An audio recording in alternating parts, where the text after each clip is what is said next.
el lunes fue definir estas clases AB0 y AB1 y decíamos que había una relación entre ellas que a mí particularmente me parece pelín irrelevante, pero bueno, vamos a ver. Entonces, dice, sea PZ, la función generadora de probabilidades de un miembro de la clase AB0, y PMZ, la función generadora de probabilidades de un miembro correspondiente a la clase AB1, ¿no? Dijimos que hay una relación entre ellas, ¿no? La probabilidad de una es una constante por la probabilidad de la otra. Es decir, tenemos una relación del estilo así, ¿no? Las probabilidades de la clase AB1 son una constante por las probabilidades de la clase AB0, por supuesto, desde aquí, dado que P0 de la clase M se va a definir de manera arbitraria, entonces solamente comparten en este recorrido. Con P0M un número arbitrario, ya dijimos, ¿no? Puede poner 0 si es truncada en 0 y puede ser cualquier otro número si es la modificada en 0. Entonces, vamos a ver quién es esta constante, ¿no? Entonces tenemos que PMZ sería P0M más la suma, la función generadora de probabilidades desde K igual a 1 hasta infinito, de PK a la MZ a la K. Lo que acabamos de afirmar ahorita es que esto y los de la clase AB0 se relacionan de alguna manera como una constante, ¿sí? Para el recorrido que dijimos que era desde K igual a 1 hasta infinito. Entonces esto lo podemos escribir como P0M más, aquí pondríamos CPK, sacamos la C, y nos queda por C, por la suma desde K igual a 1 hasta infinito de PK, Z a la K, ¿no? No hay ninguna bronca. Esta, jóvenes, de aquí es casi la función generadora de momentos de la clase AB0, excepto que le falta el 0. ¿No? Bueno, entonces sería la función generadora de momentos de la clase AB0, que ahí está, menos P0. ¿Okay? Entonces, si evaluamos esta función generadora de momentos en Z igual a 1, tenemos toda la masa de probabilidad. Dice, ya que PM en 1 es igual a P en 1 y es igual en 1, evaluamos. La evaluación es para encontrar cuánto diablos vale esta C. Entonces, 1 es igual a P0 a la M más C, este es 1, menos P0, y claramente de aquí ya podemos despejar C. Pues esa constante es 1 menos P0 a la M entre 1 menos P0 para todas las Ks por encima de 1. Este despeje pues como que se ve bastante feo.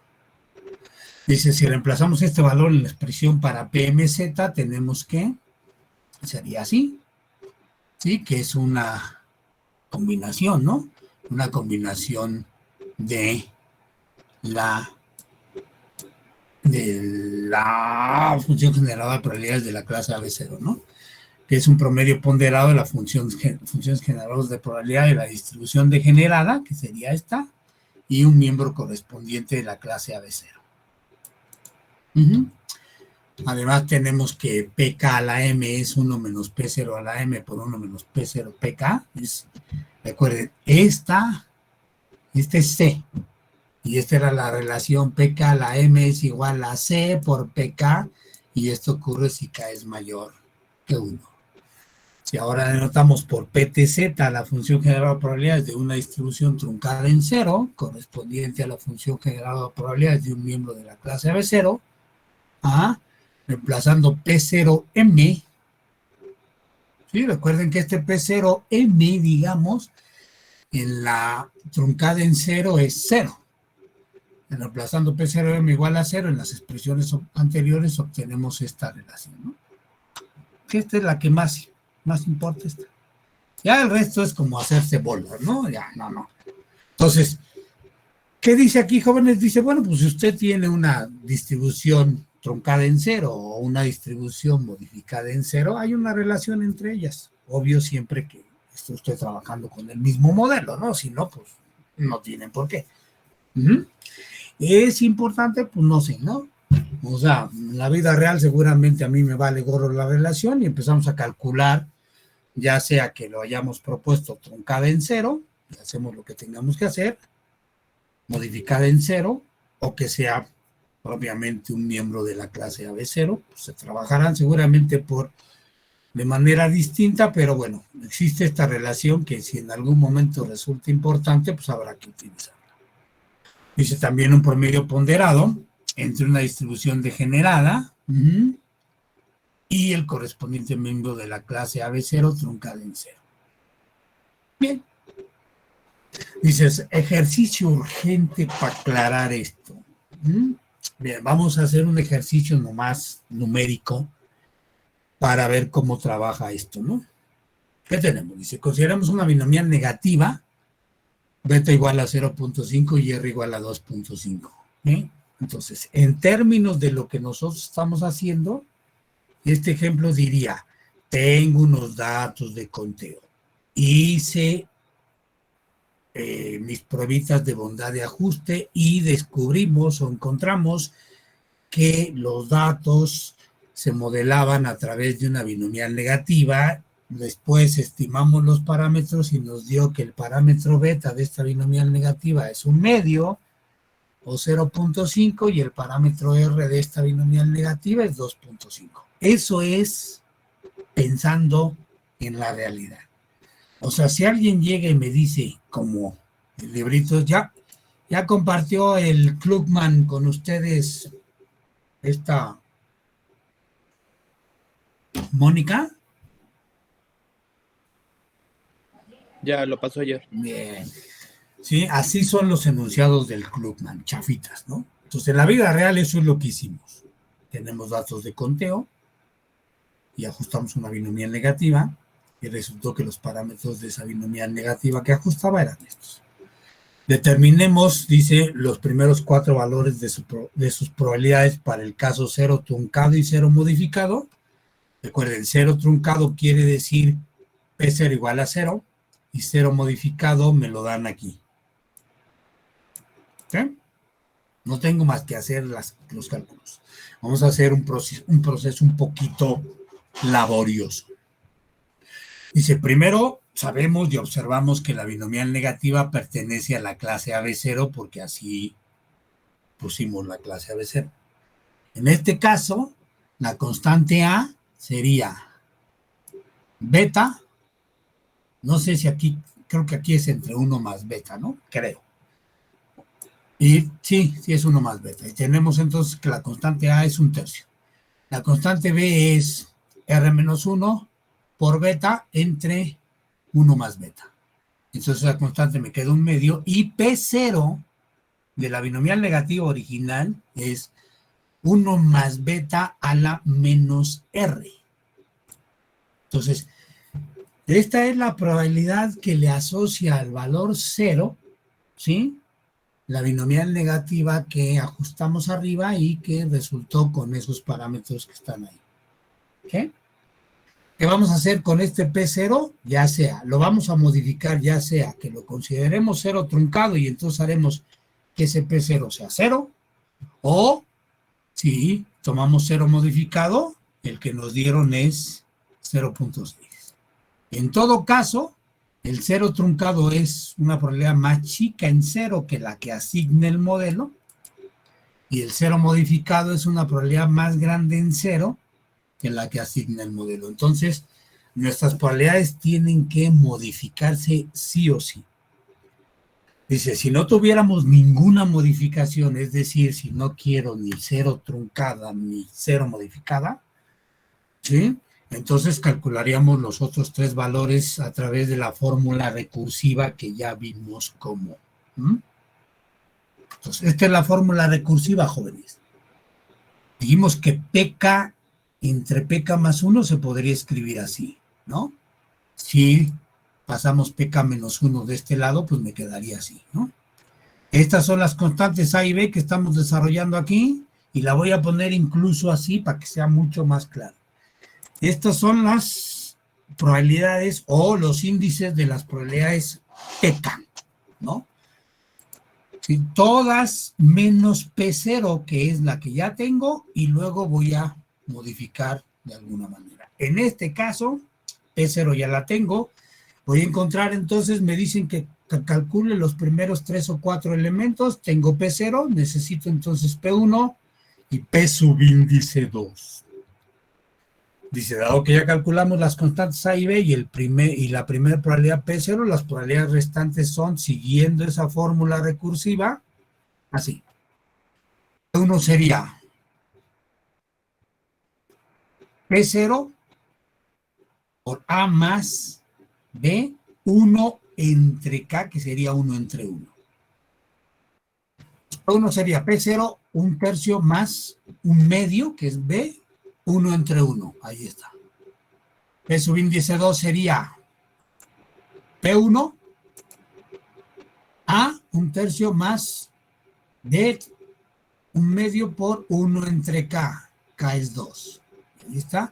Y P3 sería P subíndice 2, A más B por 1 entre K. Ya está. ¿Sí? Esos serían los 4 valores de probabilidades. P0 ya lo calculamos. P1, P subíndice 2 y P3. Bien. Este es las probabilidades de la binomial negativa sin considerar ninguna de las dos modificaciones que nos piden. Vamos a considerar las modificaciones. Dice, pero estas modificaciones, por supuesto, cambiarían las probabilidades del modelo original. En el caso 0 truncado, forzamos el modelo a tomar P0T igual a 0, ya que el modelo original asigna una probabilidad positiva al valor 0. Claramente tendremos que incrementar estas probabilidades porque esa distribución del P0 que tiene a P0T debe de seguir sumando 1. ¿Sí? ¿Cómo lo hacemos? Para eso desarrollamos las relaciones esas, ¿no? Dice, entonces el primer valor de esta estadística truncada es P1T, sería P0 entre... No. ¿Quién es este? ¿Quién es este? ¿Ese es P0? Bueno. 0.36 y P1 es 0.30. Entonces, ¿quién es? Es P1 entre 1 menos P0. ¿Sí? Y P1T entonces es 0.474651. ¿Sí? ¿Y cuánto era en la anterior? La anterior era, era esta. ¿Sí? Este es sin modificaciones. Esta es con la modificación truncada en 0. Claramente este es un valor más grande. Una vez que tengo este, pues puedo calcular vía recursiva los otros, ¿no? Obsérvense que P1T, P subíndice 2T y P3T son más grandes que los que hubiéramos calculado acá. ¿Por qué? Porque tenemos que compensar el hecho de que P0T es 0 y en el modelo sin modificaciones P0 es 0.36, ¿no? Entonces, igualito. En el caso de 0 modificado, observamos que se asigna una probabilidad en 0, de 0.6, que es más grande, ¿no? De la del modelo original. Entonces, ¿qué tiene que hacer? ¿Qué tenemos que hacer ahora? Pues tenemos que decrementar las probabilidades de los otros puntos, ¿no? P1M sería 1 menos 0.6, P0, por P1 y entre 1 menos P0. Esas son las formulitas que desarrollamos arriba. Y eso me da 0,1898. ¿Sí? La probabilidad sin ninguna de estas modificaciones era 0,30 y algo, 0,30, ¿no? Ahí está. Claramente ha decrecido porque P0T es más grande que esa probabilidad en 0.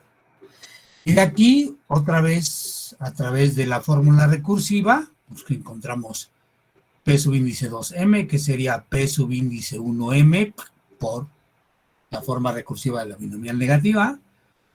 PM3 sería P subíndice 2M, forma recursiva de la binomial negativa, y nos da, por supuesto, probabilidades más pequeñas que la binomial. ¿Sí? Bien, vamos a trabajar un poquito con el script. Primero voy a reparar una falla que tengo yo porque no hicimos este ejercicio en el momento que deberíamos de haberlo hecho. Que es un poco ver esto de las colas, de distribuciones con colas más pesadas una que otra, ¿no? Esto que vamos a ver aquí es corregir una deficiencia que yo que no había hecho este desarrollo. Entonces ya está. Vamos a comparar dos distribuciones, una con cola más ligera que la otra. Vamos a comparar la gamma con la Pareto. Y para que la comparación sea justa, vamos a compararla, ¿sí? Dos distribuciones que tengan la misma media, para que el hecho de que la media no sea distinta no haga que las colas sean diferentes o se comporten de manera diferente, ¿no? Entonces, estas dos es una gama con parámetro de forma 5 y parámetro de escala 1/3. Esta se supone que es una distribución, como dijimos en la introducción, es una distribución más o menos con colas ligeras, y la vamos a comparar contra una Pareto de parámetro de forma 6/5 y parámetro de escala 1/3, y la media de esta gama y la media de esta Pareto es exactamente la misma. Nada más que se supone que la gama es una distribución con colas más ligeras que la Pareto. Y aquí las vamos a comparar.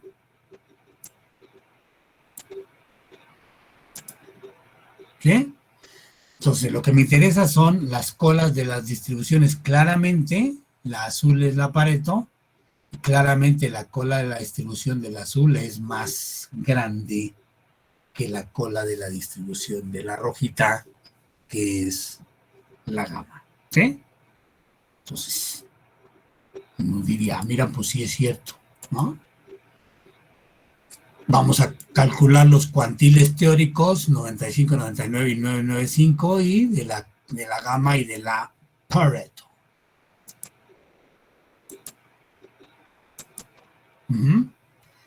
Entonces, la gamma son estos. Nótese que no cambia mucho porque la cola es ligera, y nótese que en la Pareto hay un cambio bastante dramático, ¿no? ¿Eh? La Pareto porque tiene cola pesada. Bien. Aquí comparamos arriba las densidades, abajo comparamos la supervivencia. Lo que observamos en las densidades se debe de cambiar en la supervivencia, ¿no? ¿Bien?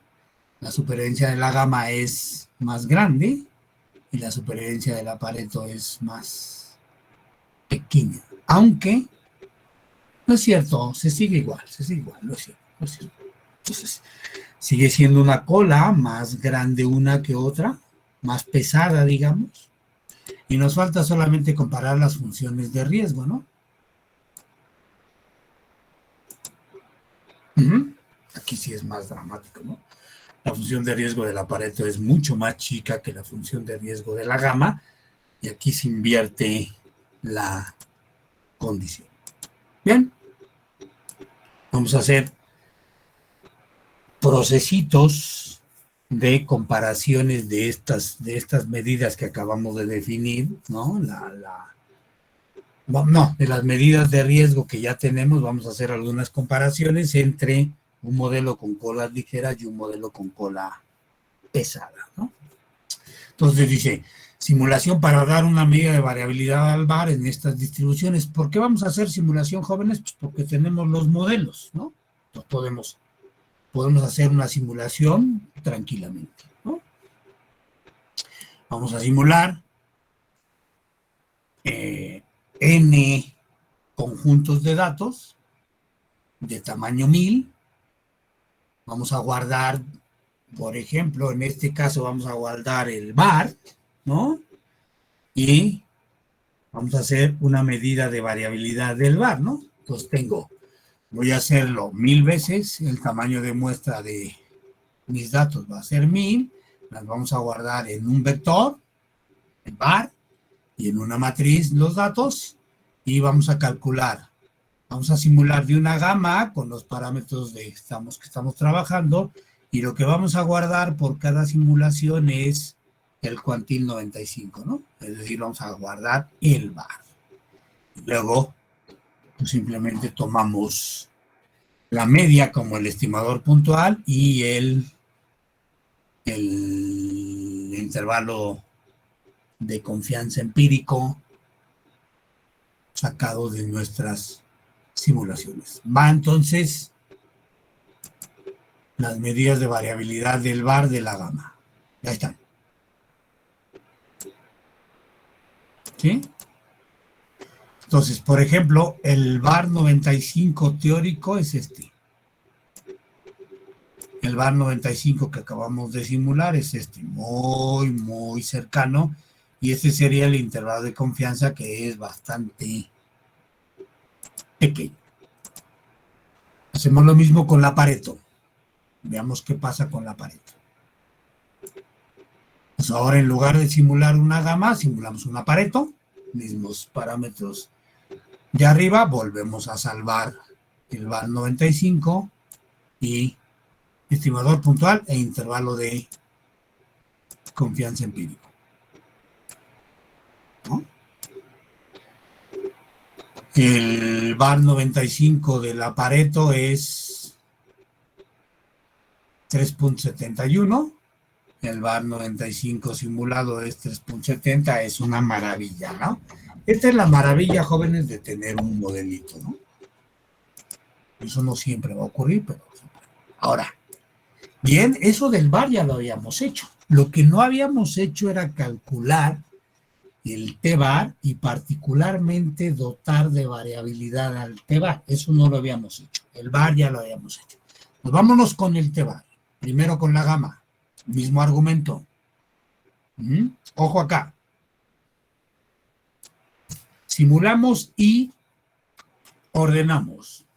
Y aquí este valor de K va a ser el valor de K que determina el var.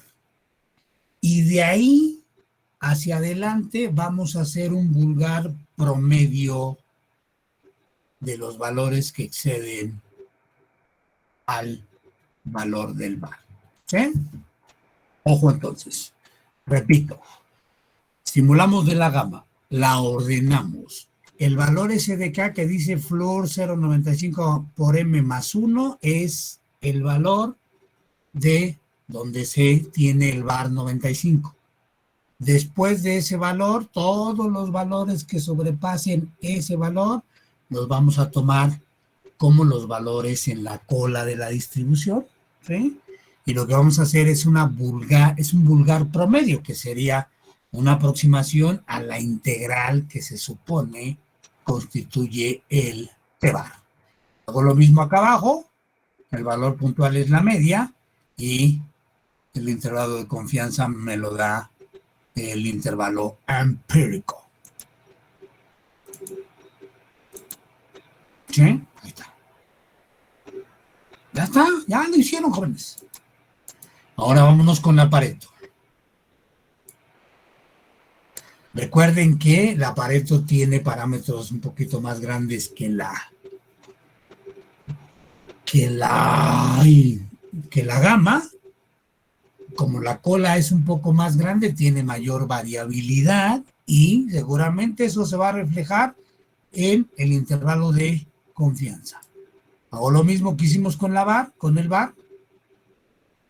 ¿Sí? Ahora simulamos de una Pareto, la ordenamos, tomamos el valor que representa el var 95, hacemos un promedio de todos los valores por encima de ese var 95 el estimador puntual y el estimador el intervalo de confianza empírico. Nótese cómo cambia dramáticamente, ¿no? Primera, el VAR es mucho más grande que el T-bar es mucho más grande en la Pareto que en la Gamma. ¿Sí? Cuando uno tiene un valor grandotote, usualmente tenemos mayor variabilidad, que se ve reflejada aquí. El valor del T-bar en la Gamma es realmente pequeño. VAR y T-bar de la Pareto analítico. O sea, la Pareto tiene sus bares analíticos, el VAR y el T-bar. ¿Qué tanto se parecen a los que acabamos de hacer? No lo sé. El VAR es analítico, es 3.7130, ese ya lo habíamos visto aquí arriba. 3.7130, aquí está. El T-bar analítico de la Pareto es 23.9451. El T-bar que nos dio a nosotros es 21.345955, o sea, bastante cercano, ¿vale? Y esto es lo único que... Esta es una simple comparación entre una distribución con colas ligeras y una distribución con colas pesadas, y lo que nos va a pasar en el caso real que trabajemos con una o con otra. Vamos a hacer un poquito aquí de programación boba de las distribuciones que acabamos de ver, ¿no? Dice el ejemplo de las distribuciones de la clase AB0 y la clase AB1. Nos dijimos que era una binomial negativa con esos parámetros. El valor de A y el valor de B, ahí están. Los ponemos. Se supone que dijimos que A era un tercio y B era un medio. ¿Sí? Está bien, está bien. Y si las fórmulas sí es beta entre 1 más beta y B es R menos 1 por beta entre 1 más beta. Tomamos un vector P para guardar las probabilidades. El P0 es la evaluación de 1 más beta a la menos R, y luego hacemos un for baboso para generar los valores que nos piden. Y ahí están. ¿Sí? ¿Qué tanto hemos acumulado aquí de probabilidad? Pues ya casi toda, ¿no? O sea, nos faltan poquitos. Quiere decir que hay unos cuantos valores por encima del valor de K igual a 4 que acumulan algo de probabilidad, y luego ya prácticamente no acumulamos nada, ¿no? Ahora la truncada en cero. Un vector. El truncado, el primer valor truncado en cero, es decir, P1, PT1, la forma recursiva, y a PT le agrego truncado en cero, que era 0, y luego el resto de valores que hemos generado. ¿Sí? Ahí está. ¿Qué tanto hemos sumado hasta ahorita en esos valores de P truncada? Un poquito más bajo que antes, ¿no? 88.99. Pueden ustedes hacer más valores. Pidieron 4. Ese 4 que está ahí, el ejercicio que hicimos, es un ejercicio del Clubman, típico del Clubman. ¿Es importante los primeros 4 valores? Pues seguramente no, pero el Clubman dijo, pues no más que sean 4. Modificar en 0. ¿Sí? Ahí está. ¿No? Declaramos un vector numérico. Modificar la primera probabilidad modificada, que sería PM1 si quieren. Luego la forma recursiva, y a este vector le ponemos P0, que es 0.6, y luego los que acabamos de generar.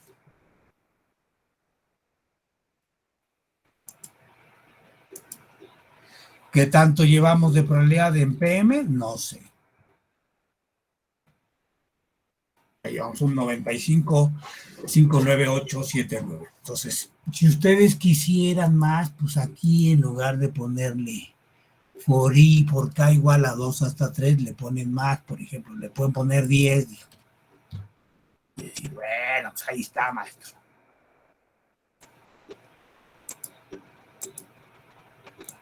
¿No?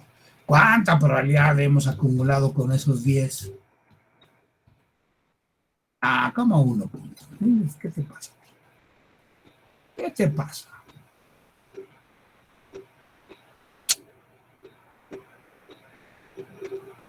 ¿Qué es esto? Con todos veces PM. A ver, ¿qué hizo?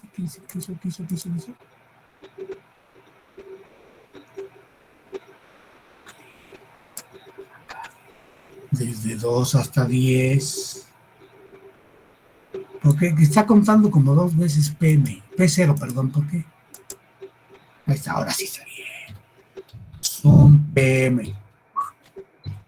Ah, casi 1, ¿no? Y pueden hacer lo mismo con las de arriba. Las que quieran, no nos interesa. Realmente no nos interesa cuáles quieran ustedes. Aquí les regreso. Creo que era 3. ¿Ya? Entonces ahí está un forcito muy bobo, muy simple, pero bueno, así se hace. Si quisiéramos muchos, pues estarlo haciendo a mano es como medio tedioso. Bien, jóvenes, regresamos a nuestro PDF.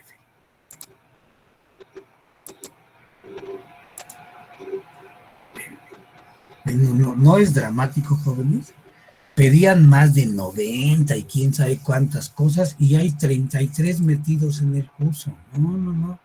Sigo sin entender qué demonios hacen. ¿Por qué no se meten? Pero bueno, ¿es mi vida? No, es la de ustedes. Bien.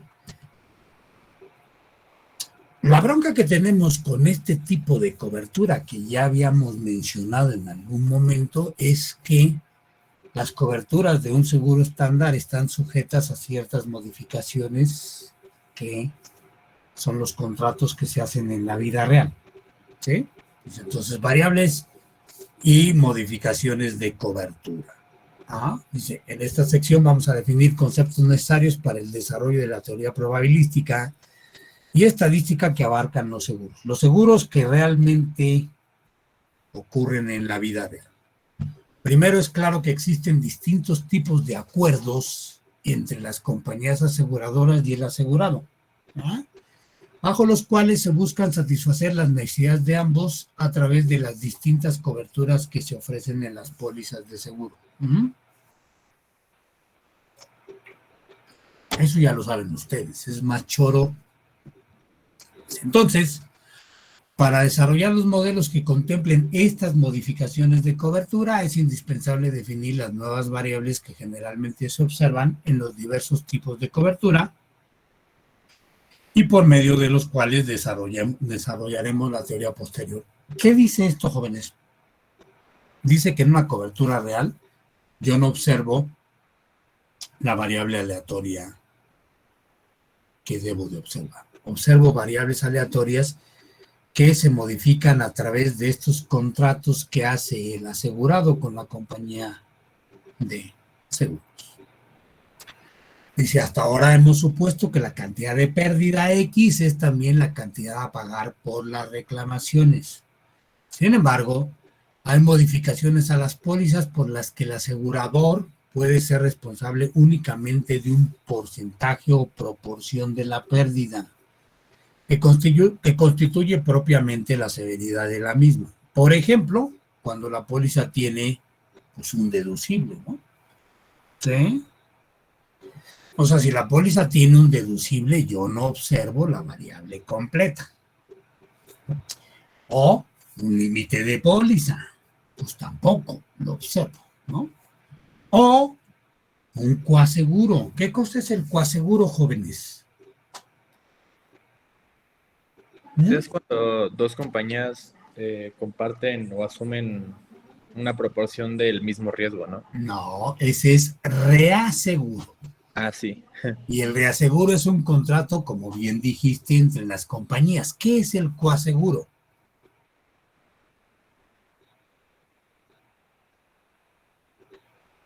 No me digan, pues son actuarios jóvenes, ¿no? ¿O no? La mayoría. ¿Nunca han oído hablar del coaseguro?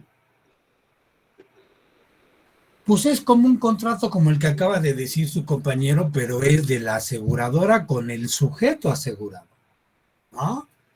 Entonces la aseguradora puede decirle al sujeto, mira, si tú cuidas tu riesgo y te portas chido, puedes hacerte responsable de un porcentaje del riesgo y yo me hago responsable del complemento.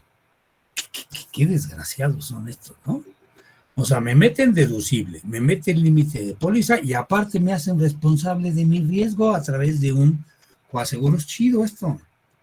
Y luego todavía me cobras una prima basada en la media cuando me deberías de cobrar una prima basada en la mediana, ¿no? O sea, esto es un negociazo, jóvenes, ¿no? ¿Qué dicen, jóvenes? ¿Podemos poner una compañía de seguros, sí o no? ¿Sí? El capital inicial, ¿qué les gusta que sea el capital inicial? ¿Unos qué? ¿Unos 500 millones de pesos? ¿Son ustedes 90 más o menos? ¿Sí? 90 tienen, ¿qué? Unos arriba de 500,000 pesos todos, ¿o no? Pues entonces, ¿cómo demonios vamos? No, 500 millones, olvídenlo, no son 500,000, son como 5 millones, olvídenlo, no ponemos ninguna compañía de seguro. Dice, antes de presentar estas modificaciones al pago de las pérdidas mediante las variables aleatorias y las funciones que la describen, es conveniente distinguir entre dos asociadas a esta situación. Una variable relacionada al pago de la pérdida, en la que el valor cero es posible y ocurre cuando hay una pérdida sin pago. ¿Sí? Es una pérdida, pero por alguna razón extraña no pagamos nada por esa pérdida. Ahorita vamos a decir cuál es esa razón extraña, ¿no? La segunda corresponde a la que mide el pago del pago, es decir, una variable que dice si sí se pagó o no se pagó, ¿no? Que quede indefinida si no hay pago. Deducible. ¿Qué es el deducible? Pues lo pueden encontrar y seguramente ustedes tienen una definición más propia. Dice, deducible, cantidad o porcentaje establecido en una póliza cuyo importe debe superarse para que se pague una reclamación. ¿De acuerdo, jóvenes? ¿Sí? ¿Qué pasa entonces? Ustedes tienen un percance, por ejemplo, automovilístico y resulta que el avalúo, montos, la evaluación de ese percance no supera el deducible. ¿Cuánto les van a pagar?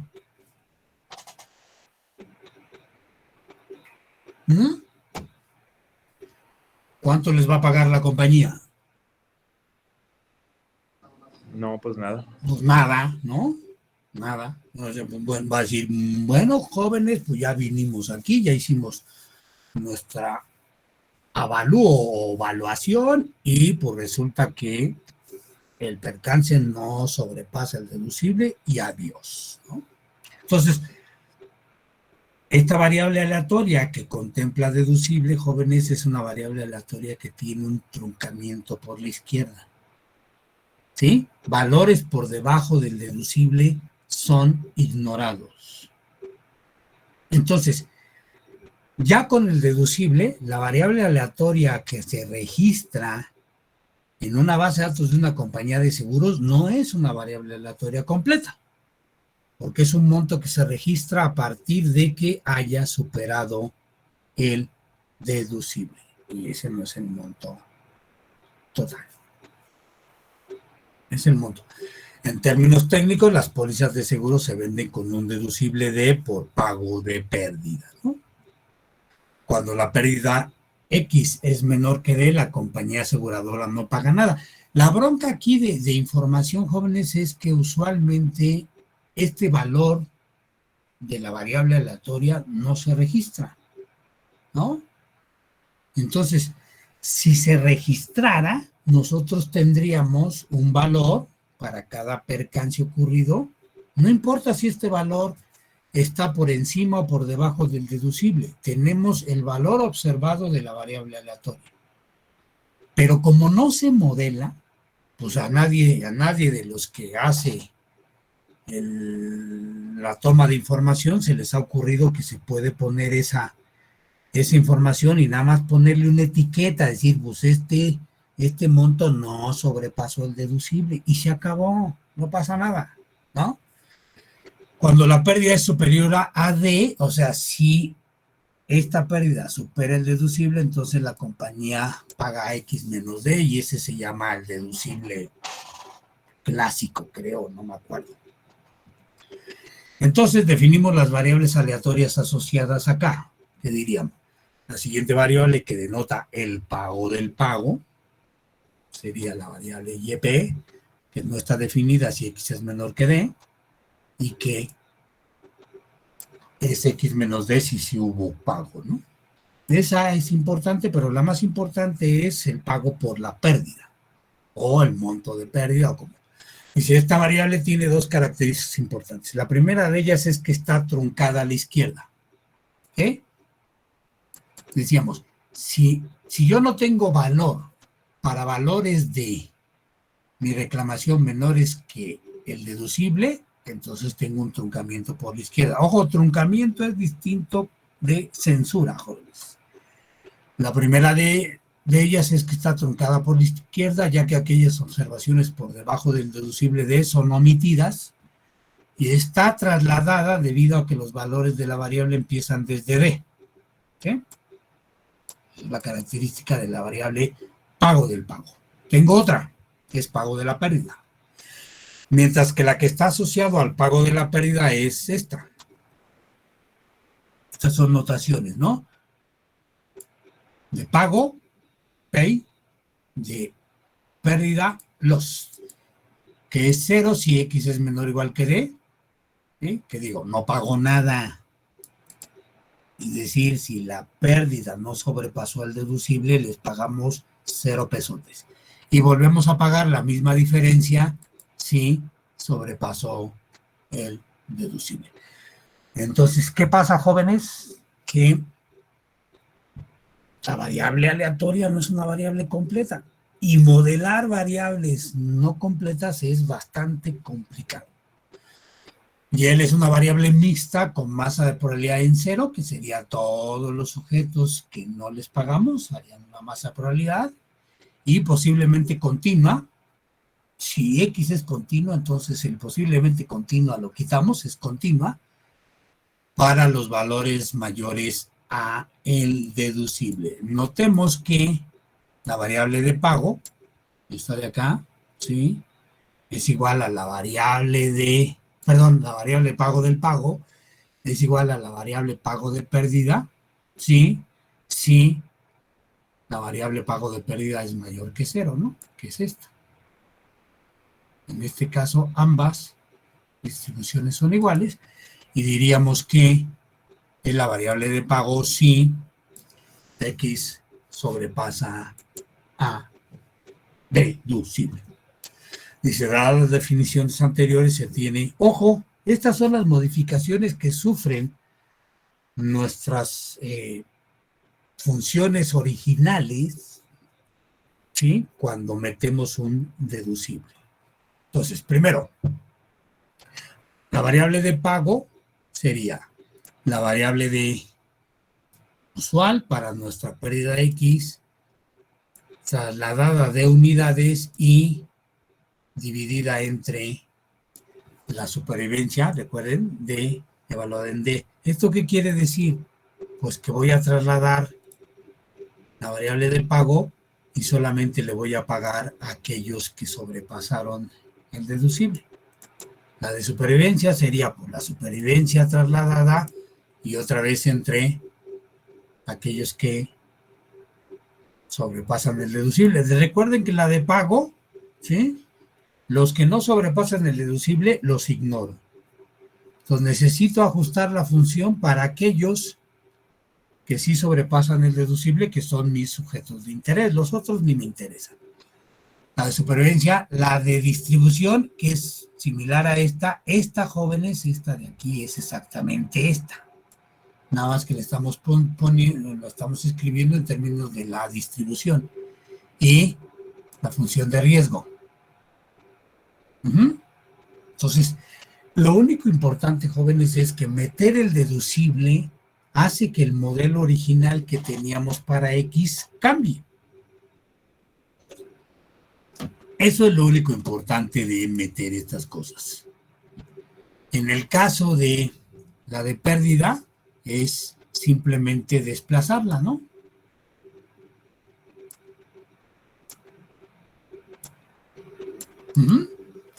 Otra vez, lo relevante de esta situación es tu variable original cambia. Si tú tenías todo el recorrido de tus datos desde 0 hasta infinito potencialmente y habías ajustado el modelo f de x, cuando metas un deducible, ya el modelo, ya no puedes utilizar el modelo original para hacer inferencias. Necesitas modificaciones de este modelo, ¿sí? Con ese puntito y h puntito las correspondientes funciones de supervivencia y riesgo respectivamente, que se supone ustedes vieron en estadística 3, ahora llamada quién sabe cómo. Si cambia el deducible, se modifica la frecuencia de pago, sin embargo, la frecuencia de pérdidas permanece inalterada. Ejemplo, vean cómo cambia el modelo. Supongamos que nuestra variable individual, antes de hacer cualquier cosa de pérdida, se distribuye Pareto con parámetros de forma 3 y parámetros de escala 200. Y tenemos un deducible de 500. Utilizando las fórmulas anteriores, tenemos lo siguiente. ¿No? ¿Sí? La variable de pago, la densidad de la variable de pago se modifica con la presencia del deducible y me queda así, después de hacer todas las cuentas. La de supervivencia me queda así, la de distribución me queda así y la de riesgo me queda así. Claramente, jóvenes, este no es el modelo original de la Pareto. ¿Sí? Ojo, dice que es una distribución Pareto 3, el parámetro de forma se conserva, pero el parámetro de escala cambia. Obvio. Si yo voy a hacer inferencias basadas en este modelo, que sería el modelo sin meter deducible, claramente entiendo que debe de ser distinto al modelo metiendo deducible. Es decir, una Pareto 3200, pues debe de ser distinta de una Pareto 32500, ¿no? ¿Sí? Entonces, esa es la bronca de meter una condición, en este caso como el deducible, a los datos. Uno empieza a no observar la variable completa. Insisto, si los cuates que levantan información levantaran todos los datos y simplemente pusieran una marquita que dijera, este valor es un valor de pérdida que no sobrepasó el deducible, tendríamos la variable completa. Entonces, la variable completa, por ejemplo, la podríamos modelar así, ¿no? Y luego ya a la hora de considerar el deducible, meterla aquí. Como se ve, ¿no? Todo esto que hicimos aquí depende de haber conocido la distribución original. Pero si esta distribución original no la conozco porque no tengo la información, porque se complica, porque tengo truncamiento y otras cosas, me va a costar muchísimo tenerla. Y obviamente me va a costar hacer la modificación. Entonces, mientras las compañías de seguro no piensen que eventualmente hay que modelar esto y entonces la información se tiene que recabar para tratar de ayudar al proceso de modelación, estamos fritos. Porque esto va a seguir ocurriendo y sigue ocurriendo siempre. ¿Por qué ocurre? Pues porque no hemos modelado, no nos hemos dado a la tarea de modelar. Si no modelamos la variable que tenemos en las bases de datos, pues menos vamos a modelar una truncada con censura y quién sabe qué otras cosas, ¿no? Bueno, jóvenes, vamos a seguir viendo cómo se comportan estas modificaciones, cómo alteran las modificaciones el modelo original, ¿sí? Y pues ni modo, eso es lo que hay, eso es lo que tenemos que trabajar.